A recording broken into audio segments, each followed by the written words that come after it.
Over to you, Doctor.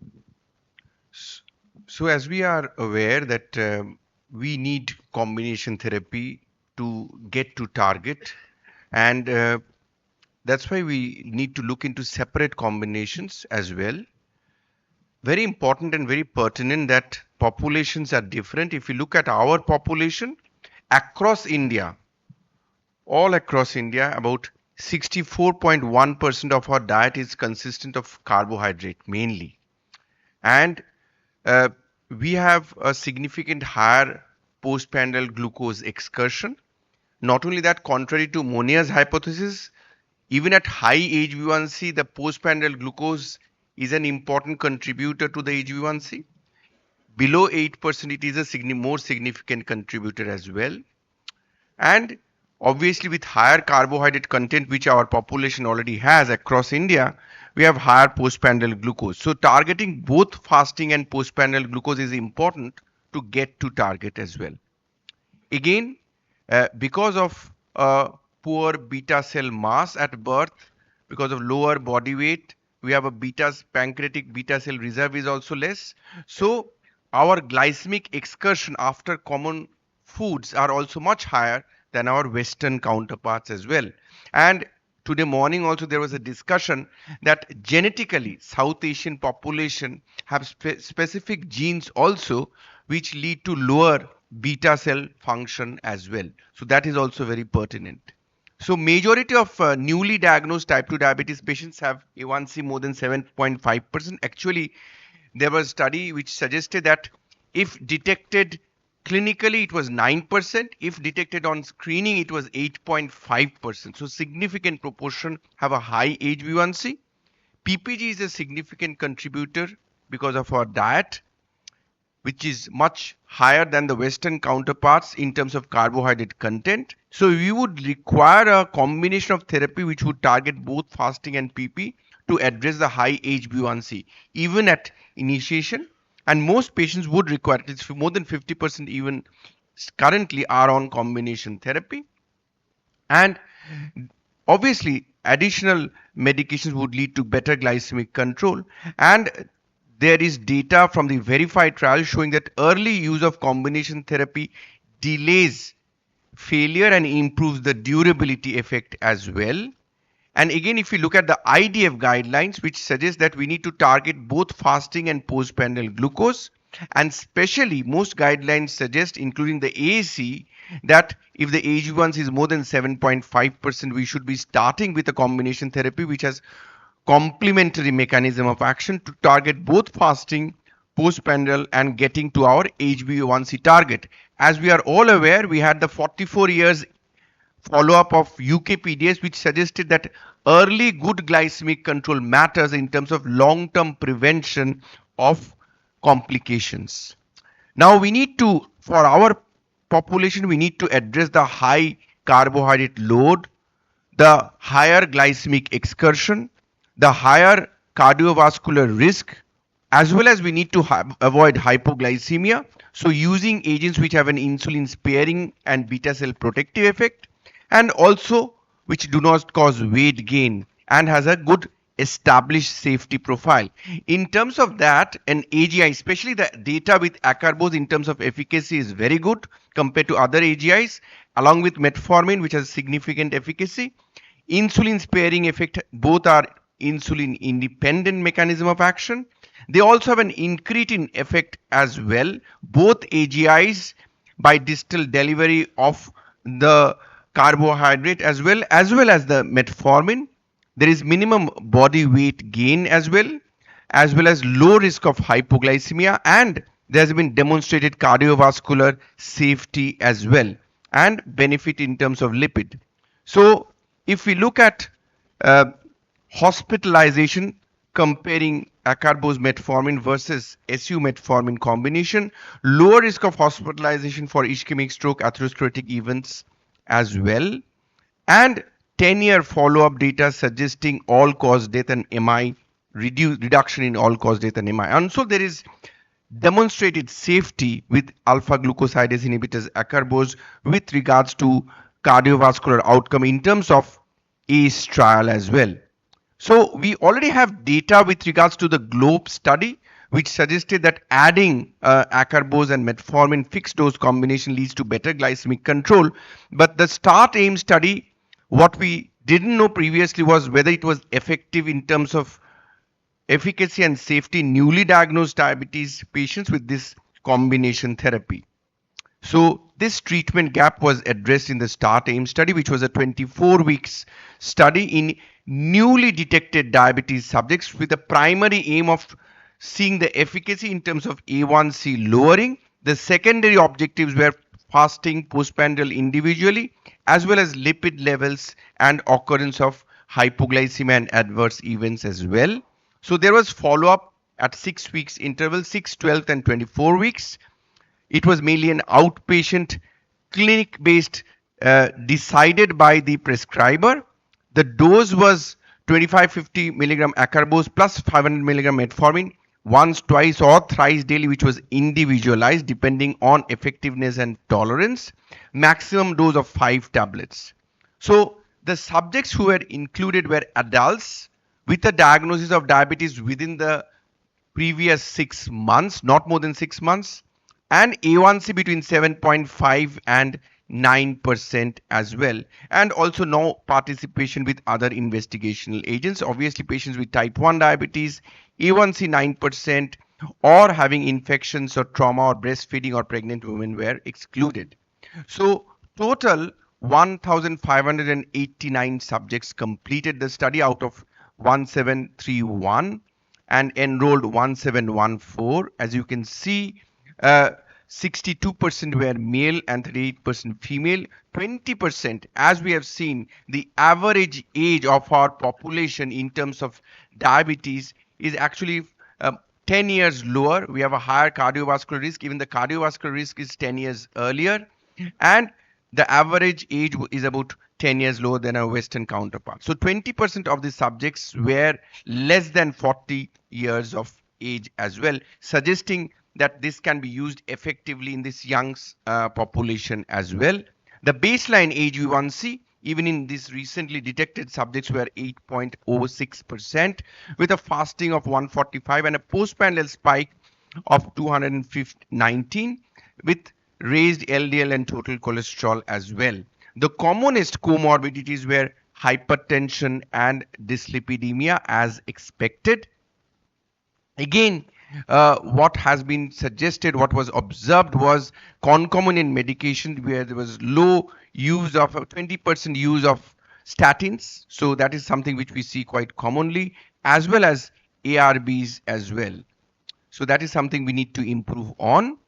Again, if we see, it was done in 56 centers across India, pan-India. The mean HbA1c was at 8.06 at baseline, and at 24 weeks there was a mean reduction of about 1% A1C, and the A1C average mean HbA1c was 7.06. So that was significant, and that was observed within a period of 24 weeks. So that suggested that this was a significant change, suggesting efficacy of this fixed dose combination.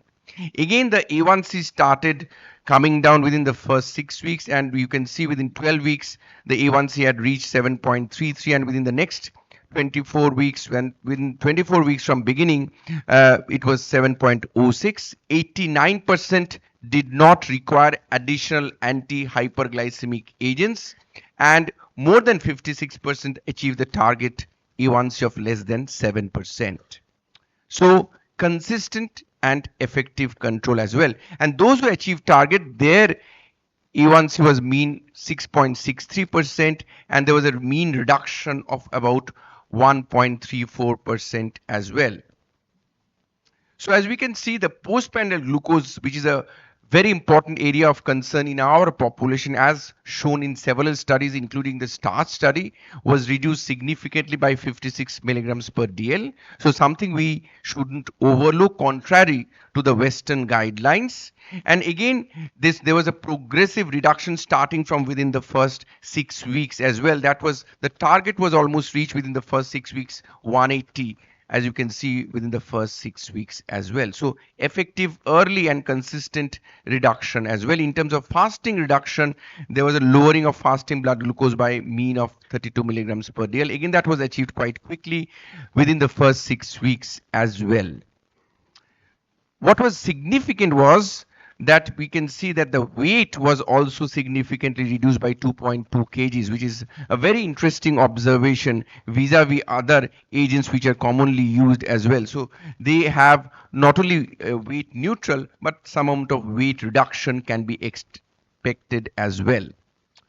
So the other secondary outcomes which were improved were improvement in LDL, VLDL cholesterol and triglycerides as well, which was statistically significant at 24 weeks as well, which could actually explain the CV risk factor reductions which can occur with this combination if they are used early on. So what we need to do, especially as the UKPDS 44-year follow-up, is to hit early, hit hard, use agents which do not cause hypoglycemia, which do not cause weight gain, and which have proven cardiovascular safety as well.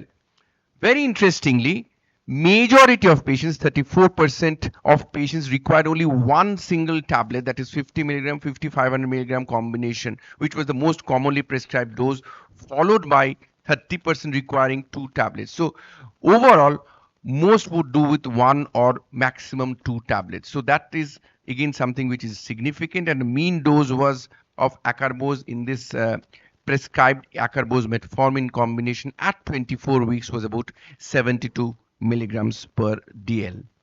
Again, what was very important to look at the GI side effects. Probably it was left to titrate the dose on the basis of the prescriber's discretion and their symptoms also. So gastrointestinal side effects were reported only in 1.2% because most were on either one or twice daily.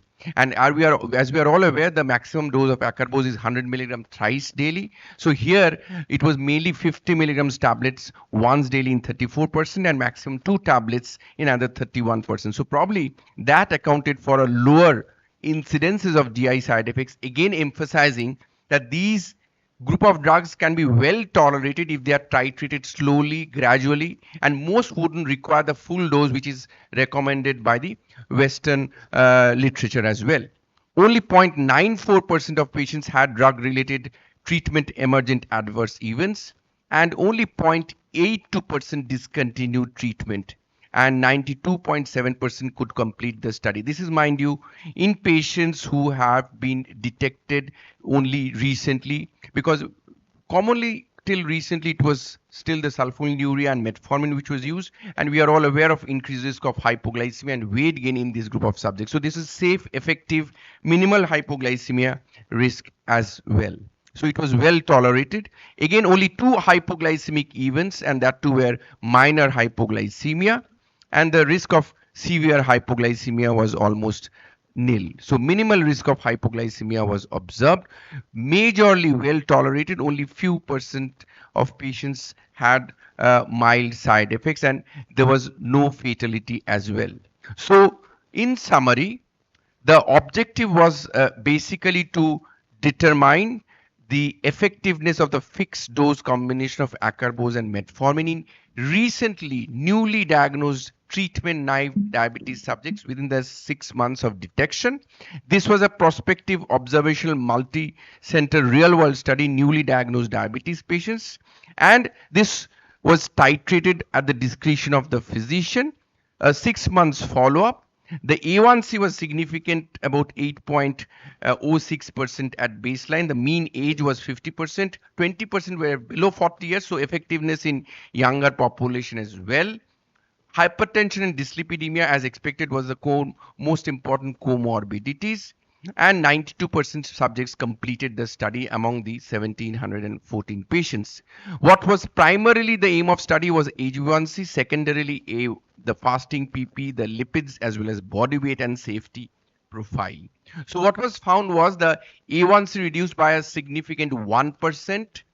Again, there was an early as well as a consistent reduction in HbA1c till 24 weeks. More than half of the patients reach their target A1C less than 7%, and majority achieved less than 7.5%. And also, the fasting glucose was significantly reduced within the first 6 weeks and persistently reduced, and 90% achieved the fasting target. The postprandial glucose was reduced by 56 milligrams per DL and was again reduced within the first 6 weeks, and was consistent and persistent effect was seen up to 24 weeks. What was significant and what was something which is noteworthy was additional weight reduction of minus 2 kgs, 2.2 kgs at 24 weeks, suggesting weight neutrality and probably some degree of weight benefit. And without significant side effects. There was improvement in lipids in terms of LDL and triglyceride. The tolerability, only 0.94% experienced GI side effects, and treatment discontinuation was seen only in 0.82%, which was GI side effects was the only common side effects, and they were mild. No fatality, no hypoglycemia as well was reported. Again, this emphasizes the safety and efficacy. Not only we have seen the data of this combination in patients who are already on multiple agents, even those who are on insulin, they can be used. And this study mainly focused on newly diagnosed patients, and this could be used safely without the additional baggage of hypoglycemia, some weight loss and persistent benefit, and pretty well tolerated in our population. So we need to treat according to our patient profile, looking into the postprandial hyperglycemia, which is also associated with significant amount of cardiovascular risk as well, including risk of retinopathy. So we need to address that early, and if we do not target the postprandial glucose, majority of our patients will not get to target. As we are all aware, the ICMR data, 70% of our population, diabetes population, don't achieve their A1C target. So we need to shift, look beyond the Western guidelines, look into our own population, as has been suggested by IDF guidelines, the RSSDI guidelines as well, that we need to target both fasting and postprandial glucose from the beginning, and we need to look at our carbohydrate load across our population and individualize our therapy. With regards to the AGIs, they remain an important option in our treatment armamentarium, and probably the most effective data in terms of A1C lowering is with acarbose, and the cardiovascular safety data is also there with acarbose. So we need to choose our patients appropriately and treat them early so that they can achieve a good glycemic control early on, because even first year of glycemic control actually translates into cardiovascular benefit as well. Thank you very much. Thank you for a patient hearing.